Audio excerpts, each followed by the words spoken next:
Bonsoir à tous et merci de nous rejoindre pour faire le point des activités gouvernementales. Nous avons le plaisir de recevoir sur ce plateau Monsieur Jean-Paul Seydi, ministre de l'Enseignement préuniversitaire et de l'Alphabétisation. Avec lui, nous allons passer en revue les principales orientations de son département ministériel courant l'année 2024. Pour animer cette émission, je suis avec Abdallah Kamara. Abdallah, bonsoir. Bonsoir Mariam. Comment est-ce que tu vas? Ça va.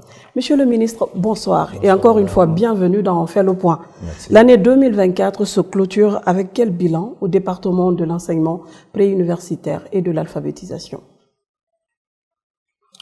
Déjà, je suis heureux d'avoir cette opportunité. Donc, depuis mars 2024, je suis ministre de l'Enseignement préuniversitaire, un ministère fondamental dans la fondation et la refondation de notre État. Nous en sommes tous conscients, donc c'est une lourde responsabilité et je suis assez honoré d'avoir à mener cette tâche. Donc, faire le bilan de ces 10 mois, donc ça va faire 10 mois maintenant que je suis à la tête de ce département, faire le bilan est assez difficile. Nous sommes dans un domaine, c'est celui de l'éducation. Rien ne se fait en annuité, qu'on va commencer le 1er janvier et faire un bilan le 31 décembre.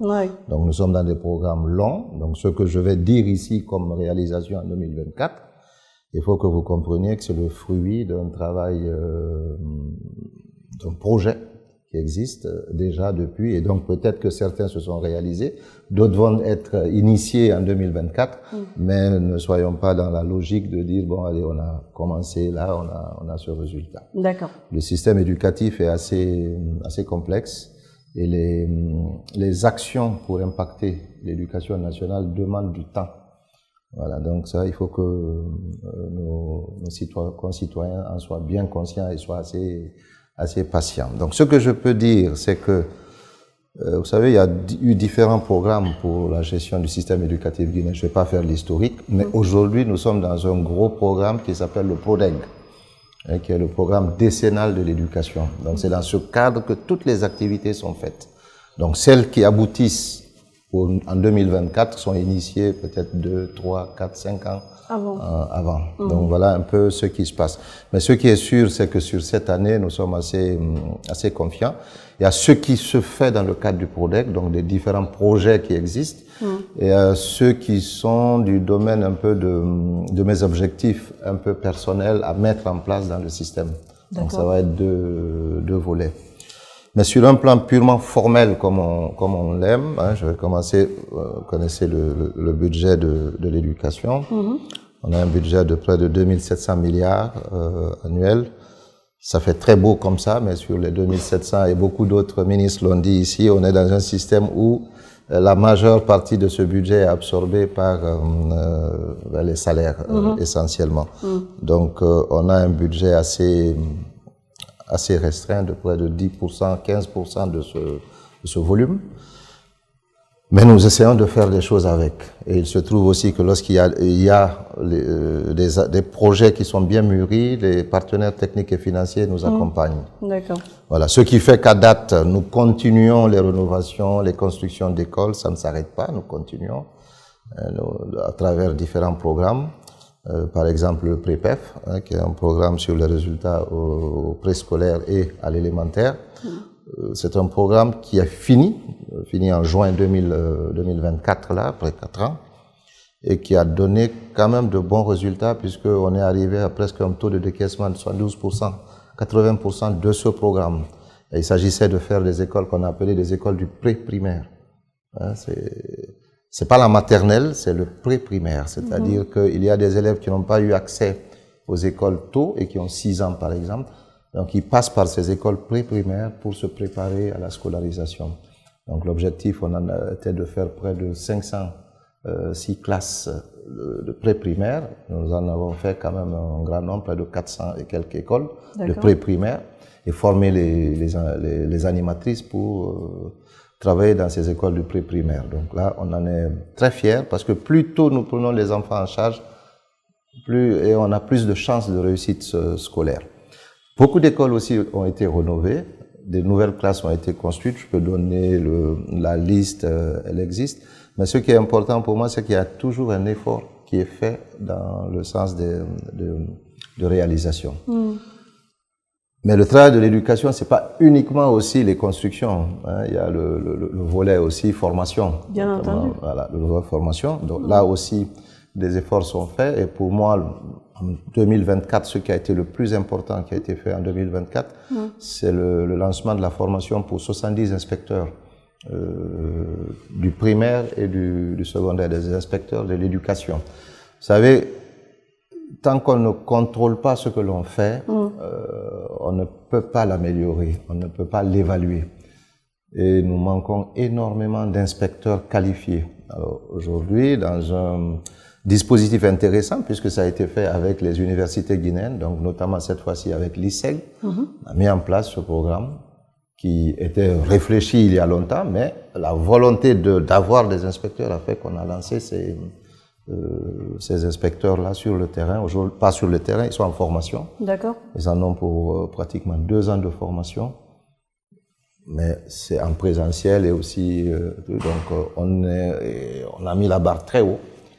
C'est fait avec le FASTEF de Dakar, donc la Faculté des sciences sociales et de l'éducation du Sénégal, qui est habitué à travailler avec nous dans le cadre des inspections. Donc nous espérons qu'en très bientôt, nous aurons des inspecteurs qui vont nous aider à qualifier le système éducatif national. Donc j'ai parlé des infrastructures, par la formation des enseignants.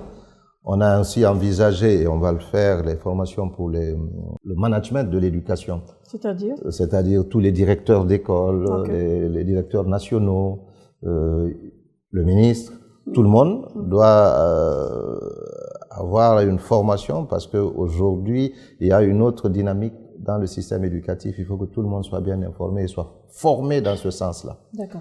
Donc, ce qui fait que ça s'est mis en place par la formation continue. Nous avons reçu de nouveaux enseignants aussi qui vont recevoir des formations parce qu'ils ne sont pas enseignants, c'est des professionnels de toutes les matières qui arrivent mais qui manquent de formation pédagogique voilà, et qui vont recevoir une formation. Ils sont 2111. Les nouveaux engagés. Voilà, les nouveaux engagés de la fonction publique, 2111 au secondaire et qu'on va aussi former. Alors, il ne faut pas oublier, il y a énormément de formations qui se font à travers des projets, comme le projet Apprendre. C'est un projet qui sert à outiller les enseignants du primaire à produire leurs propres outils pédagogiques. Vous savez, on est toujours dans le schéma du maître qui sait tout et qui va transmettre la connaissance. Aujourd'hui, on demande aux maîtres de produire leurs outils pédagogiques et de l'utiliser avec les élèves pour que l'enseignement soit beaucoup plus technique, tactile, et que les enfants intègrent mieux la formation. Donc, ils apprennent à produire des outils. C'est pas très compliqué, ils se rendent compte qu'ils peuvent le faire par eux-mêmes. Souvent, faire des lettres qu'ils peuvent montrer aux élèves plutôt que d'écrire tout le temps au tableau, que les élèves manipulent des choses au primaire. Donc, un gros travail est fait par la formation continue. Je profite pour vraiment féliciter et saluer le directeur le directeur de la formation continue qui va à la retraite en décembre là, qui a fait un excellent travail, très impliqué dans ce qu'il fait. Vraiment, il va nous manquer et nous pensons avoir recours à lui pour accompagner ceux qui continueront le travail.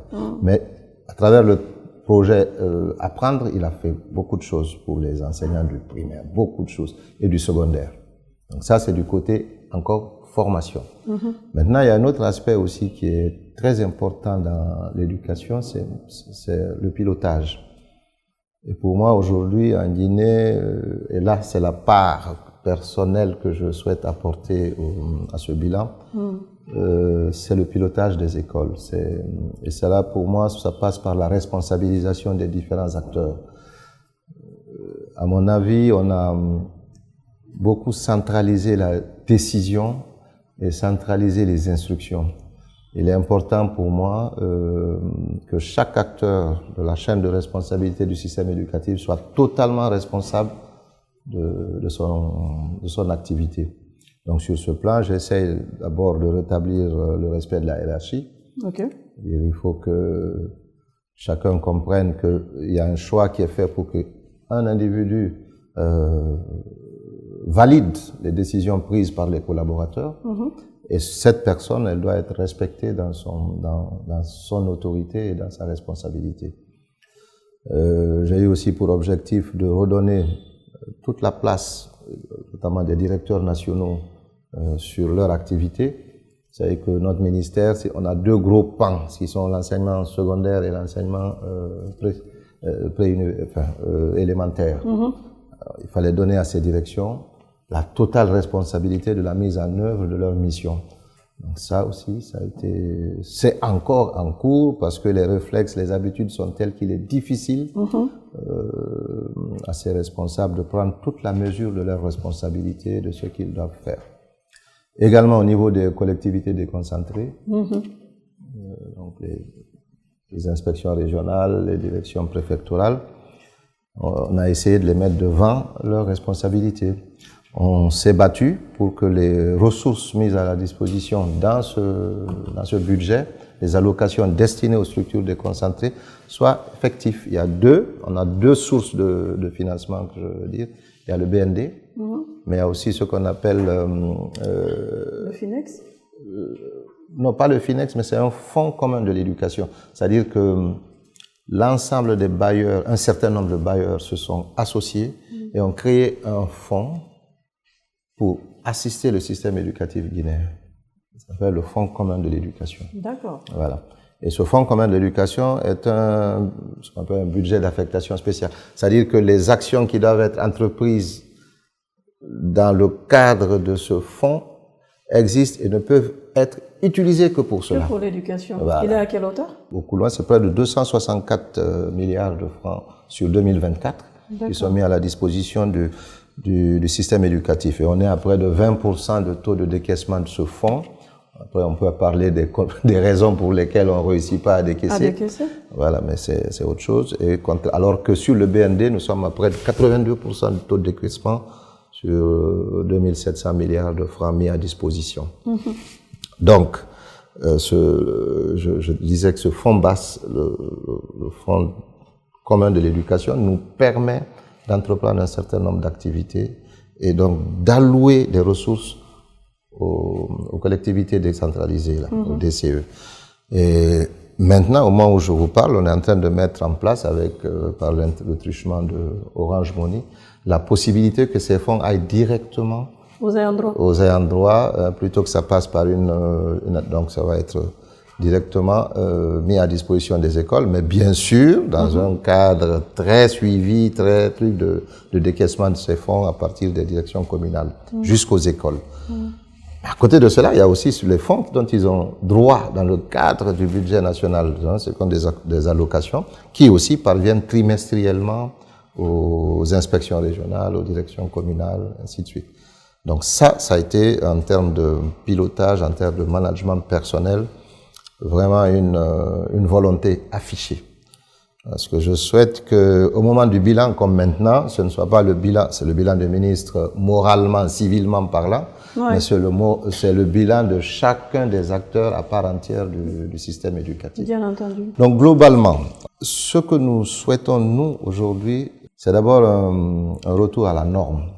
Il faut déjà que nous travaillions normalement. J'amène les directeurs à prendre des décisions et à défendre leur point de vue. S'ils veulent une permutation, s'ils veulent une affectation, et ça se justifie, il faut que nous trouvions les moyens de la faire.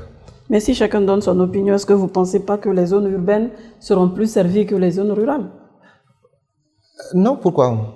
On voit la plupart ne veulent pas aller à l'intérieur du pays. Non, encore une fois, c'est pas vouloir. C'est la légitimité de la demande. Qu'un enseignant qui veut quitter Lola parce qu'il n'aime plus Lola, il n'a pas un argument. Il est fonctionnaire de l'État, il restera à Lola. Il faut qu'il ait une raison.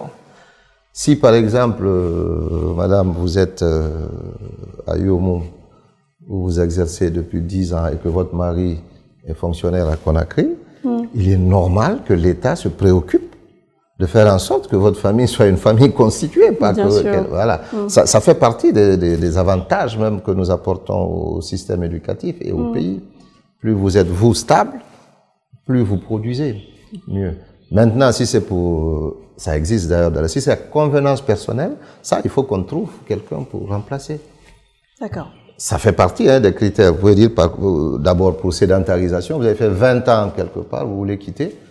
Quand même, c'est un droit. Mais il faut qu'on trouve quelqu'un. Si on ne trouve pas quelqu'un, ben, vous attendrez. D'accord. Maintenant, si nous voulons parler du budget, notre budget, cette année, va augmenter encore un peu. On va arriver à près de 3 000 milliards encore pour l'éducation nationale. Une bonne nouvelle pour le département. La bonne nouvelle, c'est les ressources additives qui vont venir avec le projet Simandou. Ça, c'est la grosse bonne nouvelle pour le système éducatif, puisque l'État a prévu de mettre un pourcentage, peut-être 5%, à la disposition du système éducatif. Ça va être beaucoup d'argent, ça va permettre de faire beaucoup de choses. Là, c'est la bonne nouvelle. Et il faut qu'on y croie et qu'on s'y prépare. Tout à fait. Donc, ce qui fait que nous, au niveau du ministère de l'Éducation en général, il y a une réflexion qui est en train d'être faite, parce que vous savez que c'est le deuxième pilier, donc la qualification de l'éducation. On va le lancer et on va le faire. Il y a des actions qui peuvent être entreprises aujourd'hui immédiatement pour améliorer notre système tel qu'il existe.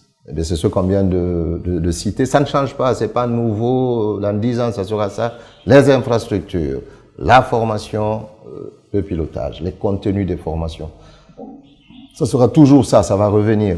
Mais le plus important pour moi, ce sont les acteurs, l'attitude des acteurs, l'attitude des enseignants, l'acceptation des enseignants de leur mission, l'attitude des cadres du système éducatif pour aller dans le sens que nous voulons. Pour l'anecdote, moi je vois par exemple à nos examens, on parle de fraude des élèves.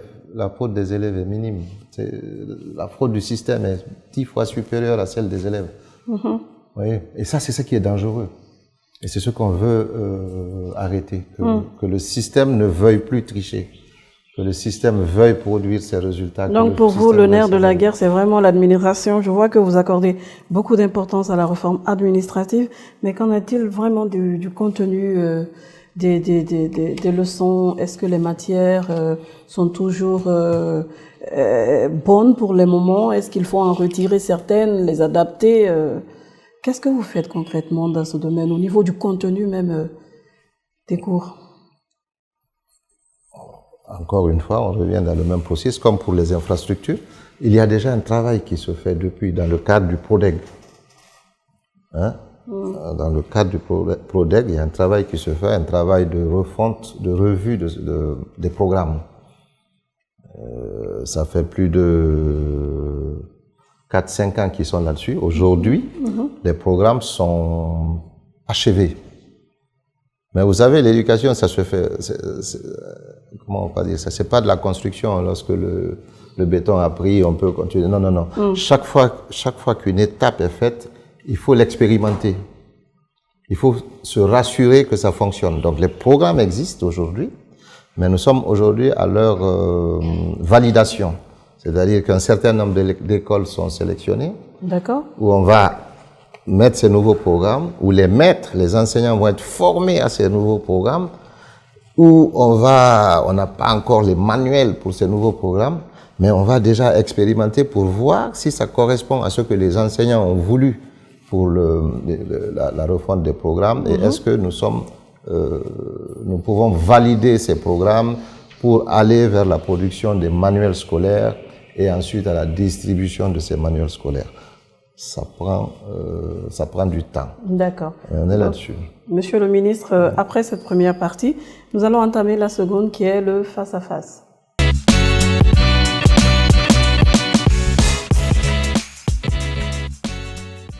Monsieur le ministre, maintenant on est au niveau de la partie face-à-face et la première question, c'est avec Abdallah.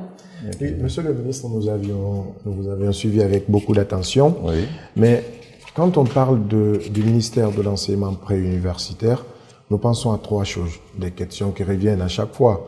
C'est d'abord la formation des formateurs, c'est les infrastructures, et en dernier lieu, c'est les examens.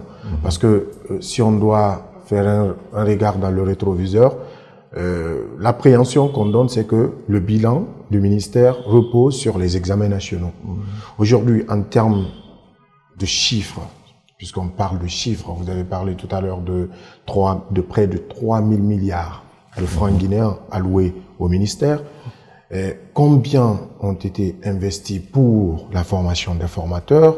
Aujourd'hui, est-ce que le ministère se bat pour qu'il y ait plus d'infrastructures à l'intérieur du pays, infrastructures scolaires évidemment? Aujourd'hui, qu'en est-il de ce manque d'enseignants partout en République de Guinée? Que faites-vous dans ce sens? La grosse préoccupation aujourd'hui pour tout le monde, c'est le manque d'enseignants qui est une réalité. Malgré les recrutements massifs qui ont été faits, nous avons encore quand même un passif entre 8 000 et 10 000 enseignants pour pouvoir donner des enseignants à toutes les écoles et à tous les enfants. Mais nous sommes en train de travailler là-dessus pour pouvoir chaque année diminuer ce gap et arriver au besoin zéro, que ce ne soit désormais que ceux qui vont à la retraite qui sont remplacés. Vous savez, un gouvernement, c'est quand même, il faut aussi, c'est une vision d'ensemble, c'est un peu, on est obligé de nous appuyer sur les ressources du gouvernement pour pouvoir engager de nouveaux fonctionnaires. Ce serait très irresponsable de notre part d'engager des personnes et de ne pas pouvoir les payer. Je vous ai dit que déjà sur ce budget de près de 3 000 milliards, on a au moins 80% qui vont aller sur les salaires, qui vont couvrir un effectif de près de 50 000 fonctionnaires.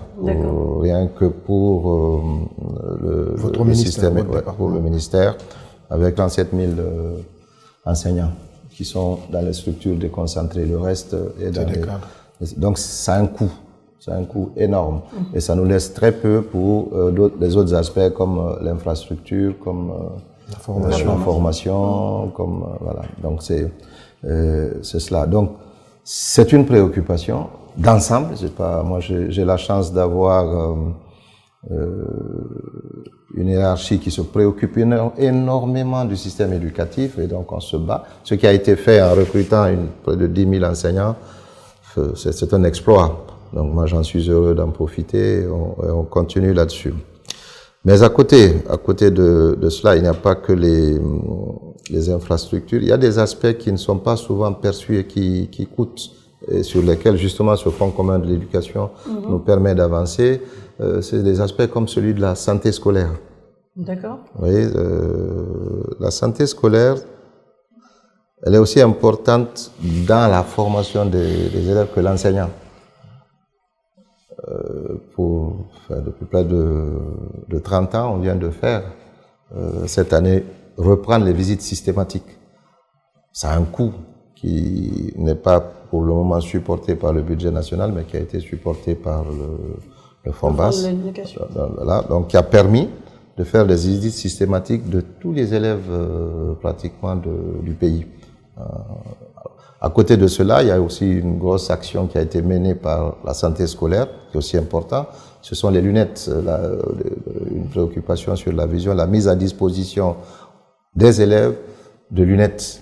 C'est effectif cette année? Oui, de lunettes qui sont fabriquées ici, donc ça aide aussi un peu à l'économie locale.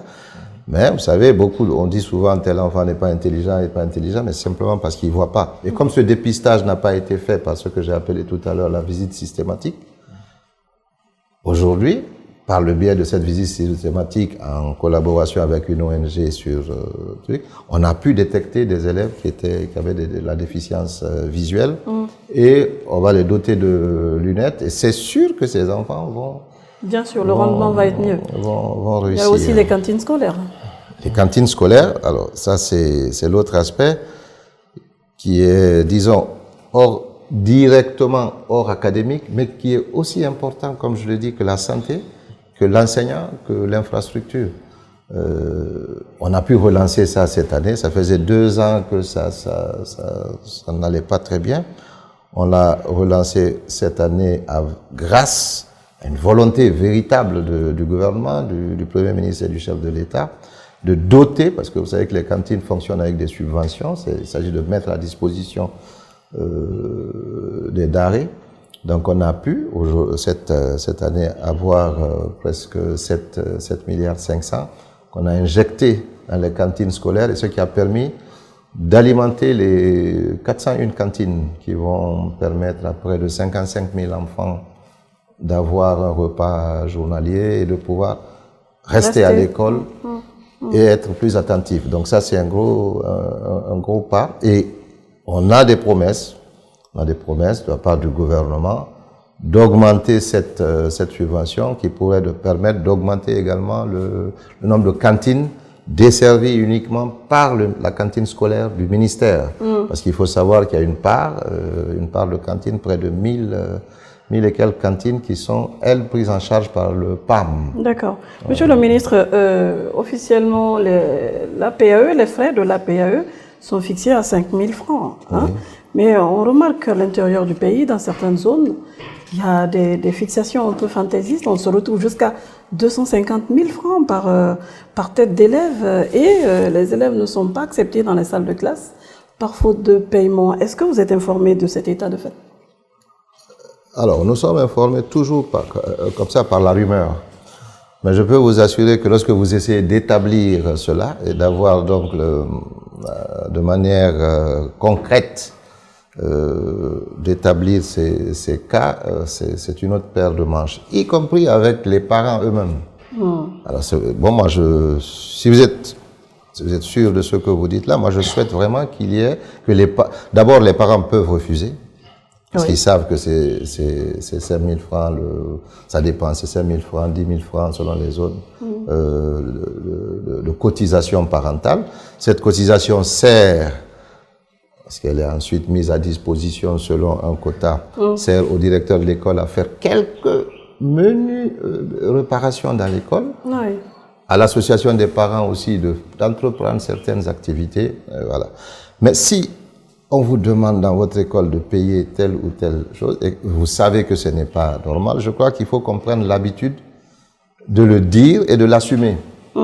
Mais une fois que moi je reçois des coups de fil pour me dire « Ah, tel truc fait tel », je dis « Bon, moi il serait important pour moi, puisque vous êtes partie prenante, que lorsque nous posons le problème, vous soyez là pour dire « Oui, voilà, ainsi de suite ». Et là, ça nous permet de prendre des dispositions. Mais lorsque nous l'établissons par nous-mêmes, par les petites enquêtes, ben, nous prenons des dispositions. Mais j'invite, de la même manière que je demande au cadre du ministère de prendre leurs responsabilités, je veux que les parents d'élèves prennent leurs responsabilités. C'est leur école. C'est leur école. Un directeur ne peut pas leur imposer des montants qui ne sont pas prévus. Ils peuvent accepter de payer des montants ça sera, je vois, un don qu'ils font à l'école pour réaliser telle ou telle chose. On ne peut pas leur exiger de le payer, sinon il y aurait des conséquences sur les élèves. Quand les cas sont faits, qu'ils le dénoncent de manière concrète. Pas souffler à l'oreille simplement et se retirer lorsqu'il faut aller. Oui, monsieur le ministre, cette autre question, vous avez parlé tout à l'heure de 80% du budget alloué qui sont fondus dans les salaires, si on peut l'appeler comme ça. Et on a 20%. Comment vous répartissez ces 20%? Alors, bon, ça c'est la répartition du budget. Vous savez qu'il y a des titres dans les budgets. Il y en a qui vont donc aller à ce fonctionnement-là. Il y en a qui vont aller sur les investissements, les infrastructures et tout ce que... Il y a un titre qui va être sur les transferts, donc qui permet de payer tout ce que nous empruntons, par exemple dans les locations d'écoles que nous faisons, par exemple dans les rachats d'écoles et tout ça, donc ce sont les transferts et puis voilà. Donc il y a 5 gros titres dans le budget qui permettent de fonctionner. Malheureusement chez nous, celui qui prend le plus, c'est le titre 2 là qui prend les fonctionnements. Les autres sont à 25, 15% de taux d'exécution. Alors ça c'est le budget maintenant, parce qu'après il y a la réalisation. Non, au-delà du fonds commun, dans ce budget, il y a la réalisation de ce budget. Parce qu'on prévoit, mettons, pour, si je ne sais pas si je peux vous donner quelques exemples.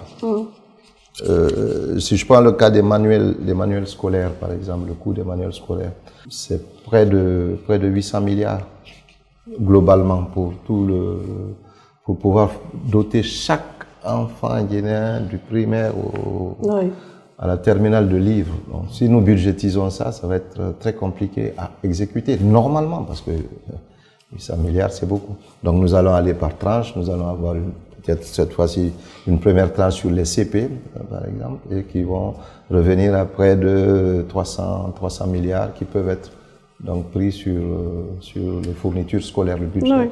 Monsieur le ministre, maintenant que vous parlez des manuels, on retrouve beaucoup de ces manuels sur le marché en train d'être vendus, et pourtant c'est dit qu'on ne doit pas les vendre, c'est même noté sur les livres.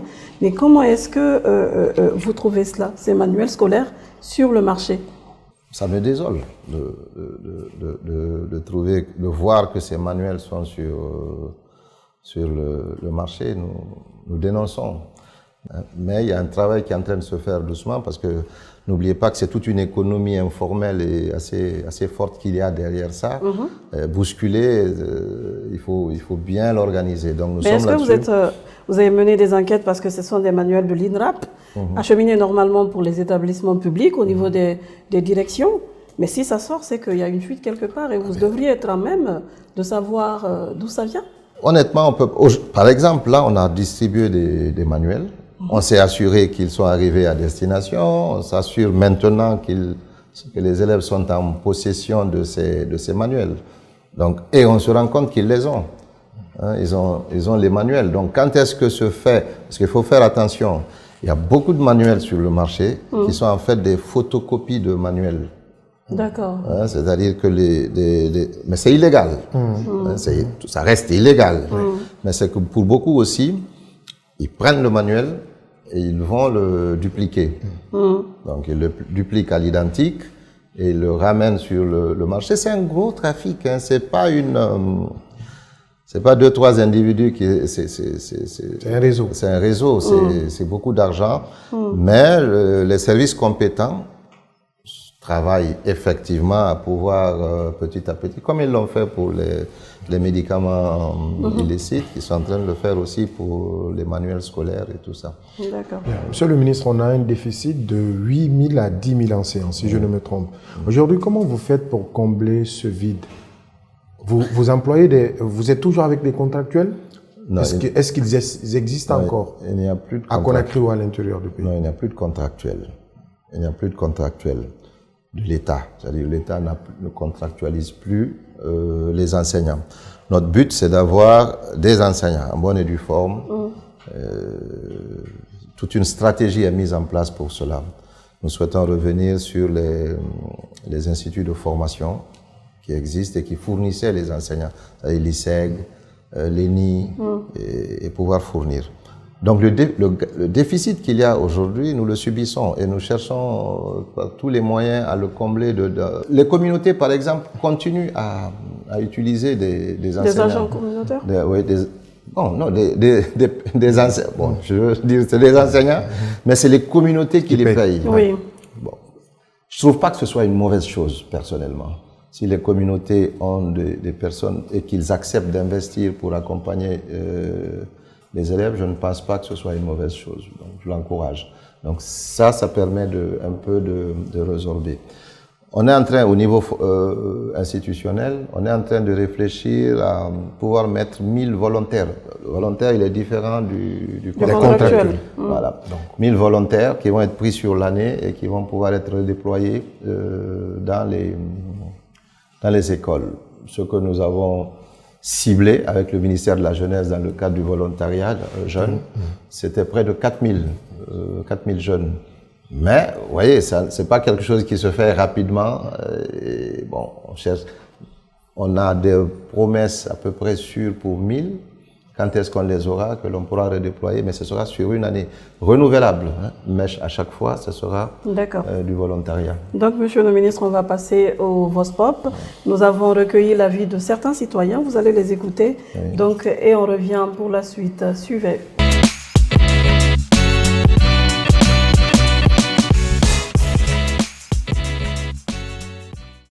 Bonjour messieurs, je suis Kajali Kamara, directeur adjoint à l'école primaire de Lansana.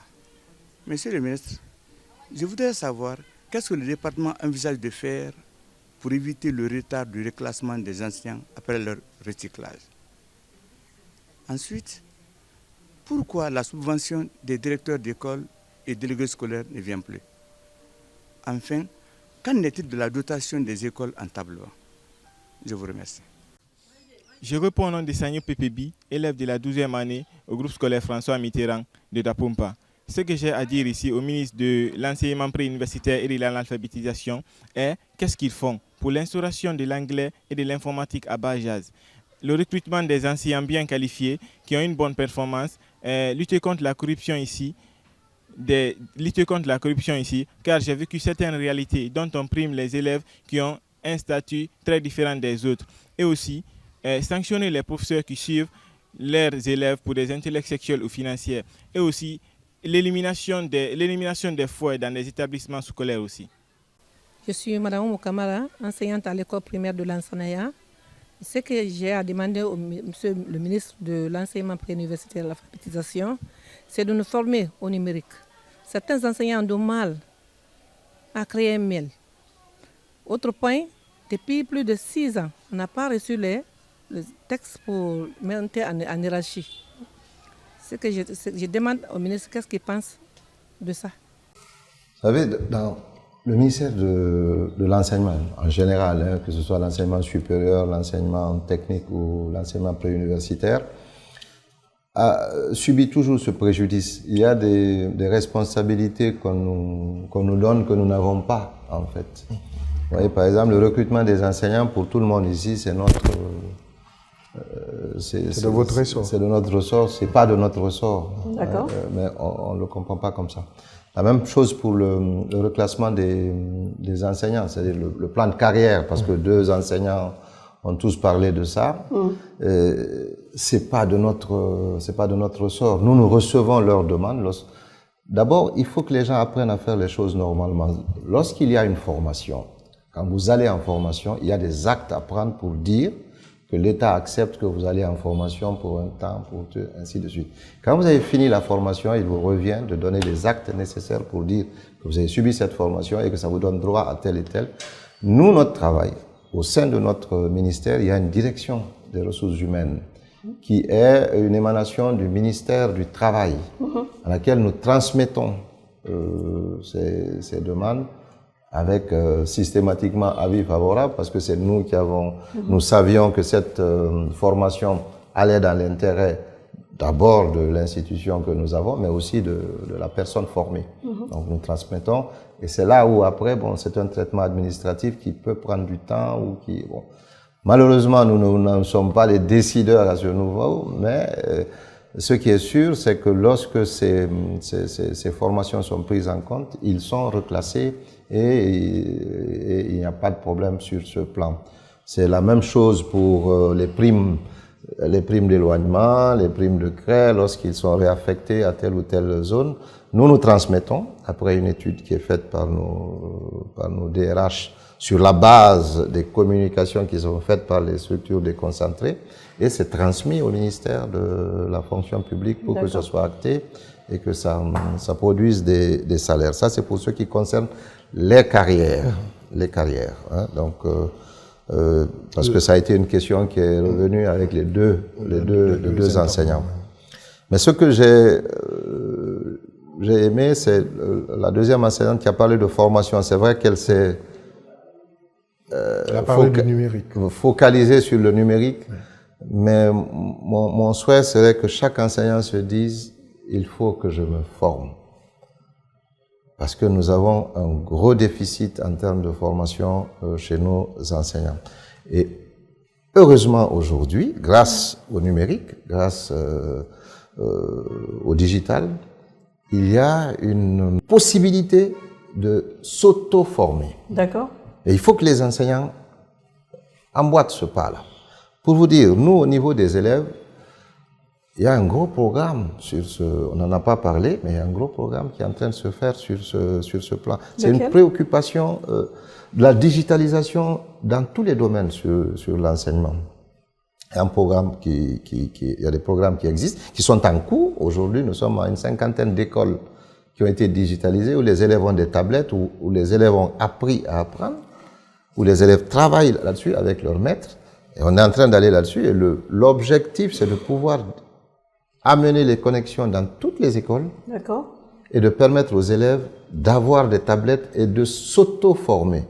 Mais à côté de ces tablettes des élèves, il y a les tablettes des enseignants aussi, qui vont permettre à des enseignants qui n'ont pas toutes les compétences d'avoir un outil qui leur permet de mieux préparer leurs cours et de pouvoir dispenser leurs cours, parce que il y a un programme qui existe au niveau de l'INRAP qui s'appelle Learning Passport, qui consiste à embarquer les contenus des programmes, mais aussi des cours types qui aident les enseignants à faire leur propre formation.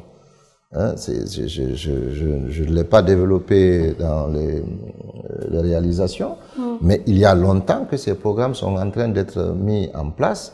Et si, avec la volonté du gouvernement, du Premier ministre et aussi du chef de l'État qui sont sur une démarche d'élite et d'excellence, on est convaincu que le digital va être le moyen de rattraper le gap. D'accord. La qualité des enseignants que nous avons, le retard que nous avons sur les autres pays en termes de connaissances. On pense qu'en développant bien, de manière intelligente, digitale et enseignement classique, habituel, on peut rattraper très vite le gap qu'il y a. Donc, au-delà des enseignants, il est souhaitable que tout le monde, tout le système éducatif, se mette justement à cette digitalisation. Aujourd'hui, je le dis aussi avec beaucoup de fierté, le service examen développe des applications qui permettent d'embarquer les candidats aux examens de manière plus objective, plus claire, plus rapide. On a même un numéro identifiant. Hein? On essaye, bon, ce numéro identifiant, il nous appartient pour le moment, il est propre au système éducatif. Il y aura un numéro identifiant national qui va être fait à travers le programme RAVEC. Mais pour le moment, nous essayons d'identifier chaque enfant. On a fini avec les classes d'examen. Nous sommes sur les classes intermédiaires. Ça nous permettra d'avoir la liste des candidats sans avoir besoin des écoles. Alors ça, au-delà de l'efficacité du système en termes de résultats, mais c'est aussi très efficace en termes de baisse des coûts. D'accord. On va continuer avec les questions. Avec les questions, notamment, on parle de subvention des directeurs d'école et des délégués scolaires. Bon, l'État, au plus. Bon, vous savez, il y a eu des subventions qui ont été accordées dans le cadre de programmes, de projets. Hein, c'est pas l'État en tant que tel. D'accord. Qui sont finis. Okay. Ces programmes sont finis, donc bon, les subventions pour... Lesquels? Parce que vous parlez de programmes. Par exemple, oui, il y a des projets qui avaient accepté de financer, par exemple, les chefs d'établissement. Je prends le programme Suède, par exemple, aujourd'hui, qui continue à subventionner certains enseignants pour préparer les jeunes filles, pour améliorer l'accès des jeunes filles à l'école. Donc, il y a des primes qui sont payés à des enseignants, qui sont payés à des directeurs d'école pour... Mais seulement ça a un délai, le projet. Hein? Seulement ça a un délai. Ah oui, un projet, il commence et puis il finit. Mais il y a par contre les allocations qui sont prévues, qui sont normales, qui sont prévues au niveau des deux fonds dont je vous ai parlé, donc du fonds basse, mais aussi du BND. Ce sont des allocations trimestrielles qui parviennent à chacune des structures déconcentrées, donc aux IRE, et c'est aux IRE de répercuter au DSSE, au chef d'établissement, et on veille à ce que cela soit fait. C'est pourquoi d'ailleurs cette fois-ci on essaie de ramener ça par Orange Money pour qu'on puisse atteindre le bénéficiaire final de la chose. L'autre question, c'est par rapport à cette dotation en table-banc. Oui, les dotations en table-banc, ce sont des marchés. Lorsqu'on a les ressources, on lance des appels d'offres et on a des tables-bancs qui peuvent être donc remis aux écoles. Donc, ça, c'est la question. On revient encore à la question du budget. Qu'est-ce qu'on a comme ressources pour faire? Mais en principe, dans le principe, chaque école construite est équipée.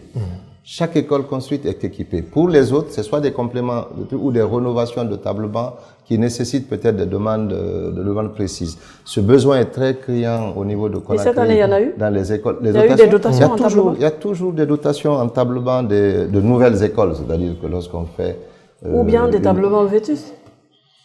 Non, les tableaux-bancs existent dans des écoles où parfois on peut les rénover. Mais les nouveaux tableaux-bancs, les nouvelles acquisitions, sont pour les nouvelles écoles qui sont mises sur... Mais j'aimerais vraiment revenir sur cette question de table-banc. Pour une école qui a une pléthore d'élèves, l'école fait une demande adressée au ministère. Comment procédez-vous? C'est ça, c'est ce que je... alors, il faut faire la part des choses entre la gestion des tableaux-bancs existants dans les écoles où il y a où ça se détériore, ça c'est une chose. Et l'autre, c'est la dotation en tableau-banc de nouvelles écoles. Mais je vous dis, celles-là sont prises dans le cadre du marché lui-même. Lorsque le marché de l'école est fait, comme vous êtes entrepreneur, vous devrez fournir le nombre de tableaux-bancs qui sied à la salle. Bon, il faut savoir qu'une salle a des dimensions standards et reçoit un certain nombre de tableaux-bancs qui n'est pas forcément lié au nombre d'élèves qui est dans la classe. Donc on part du principe qu'il y a 2 élèves par tableau-banc. Malheureusement, pour des raisons de pléthore, vous avez plus d'élèves. Mais les tableaux-bancs sont systématiquement liés à la création d'écoles. Il y a toujours les tableaux-bancs avec l'école, il y a toujours le point d'eau avec l'école, il y a toujours les latrines avec l'école. Ça fait partie du truc. Maintenant, le problème qui se pose souvent, surtout dans des zones surpeuplées comme ça, c'est la détérioration du matériel. Donc quand c'est détruit, comment on fait? Et c'est là où rentre en compte souvent ce qu'on appelle les cotisations parentales.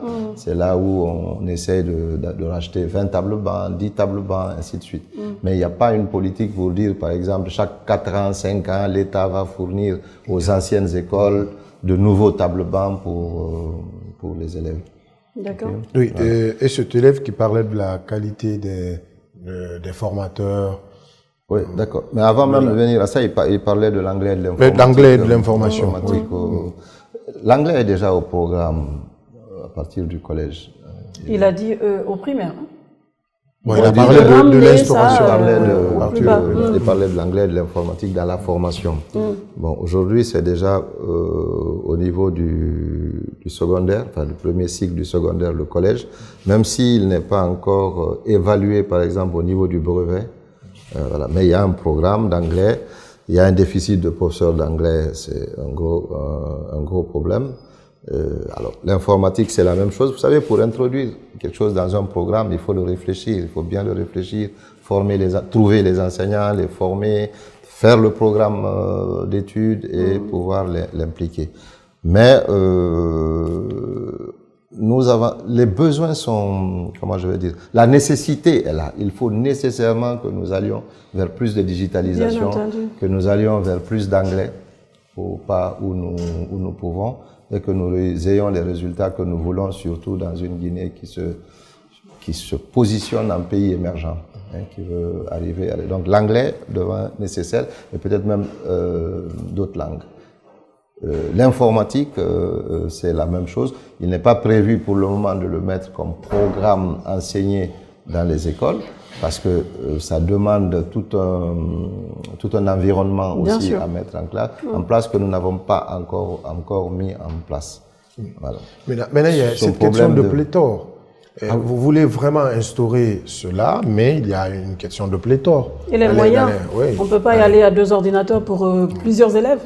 Vous savez, tout ça va aussi avec le développement du pays. L'éducation a un coût. Oui. L'éducation, c'est un coût extrêmement important. La volonté politique est nécessaire, mais il faut que les ressources existent.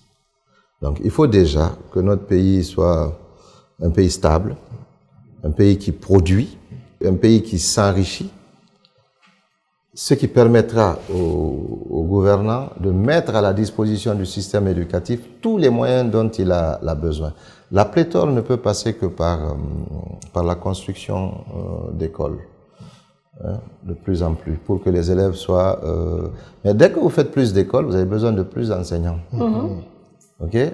Et vous avez besoin encore de plus de matériel. Donc, c'est toujours un plus. Sauf que ce plus-là, très heureusement, va améliorer encore la production dans le pays et donner encore plus de ressources au pays. Donc, il faut qu'on accepte ça, que c'est un investissement utile qu'il faut faire. Oui. Et que l'on va, je pense que nous avons la Et ça volonté, va s'améliorer avec votre budget revu à la hausse. avec le prochain. Oui, l'autre Simandou. question. Non, bon, après, il avait posé Il y a une cet question élève sur qui la... ne veut plus se faire chicoter. Oui, Il a dit, voilà, oui. Mais tout Ou ça, des c'est un fouets. ensemble, la corruption, l'éthique dans le évidemment. travail, le fouet à l'école.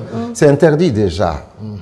Encore une fois, je dis, il faut que nous apprenions ici, il faut que nos parents d'élèves apprennent à user de leurs droits. Aujourd'hui, on sait tous que ce n'est pas par la chicotte qu'on apprend, et on l'a interdit officiellement, mais les gens continuent. Mais moi, je souhaiterais que les parents, de manière responsable, lorsqu'il y a des cas comme ça, aillent à l'école et rencontrent la direction pour dire...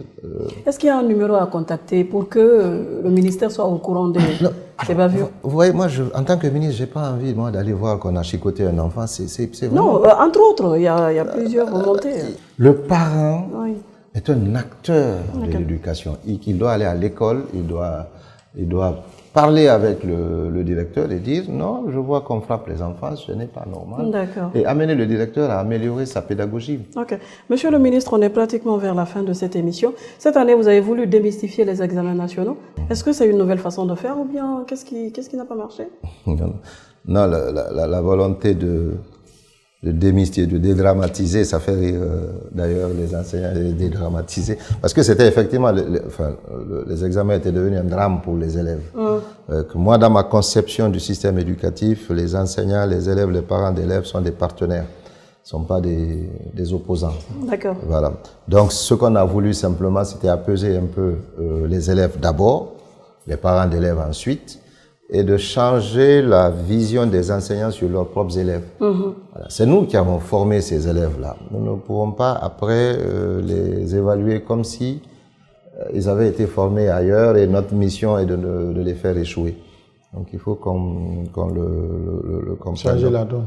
Il fallait changer cette vision-là. Vous savez, la question de la gestion des examens, tout le monde est focus sur les examens. Oui, oui. Et dedans, il ne faut pas oublier, il y a toutes sortes de grands bandits qui monnaient, le système d'évaluation. Ah bon? Oui. Il y a tout ce que vous voyez sur les réseaux, ainsi de suite.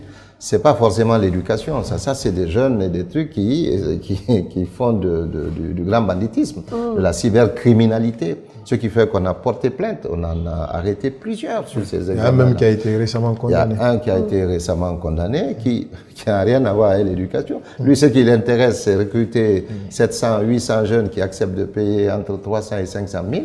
Ça fait beaucoup d'argent, oui. Et qu'après, il cherche à tricher sur le système. Ça, ce n'est pas l'école en tant que telle qui est... C'est la criminalité.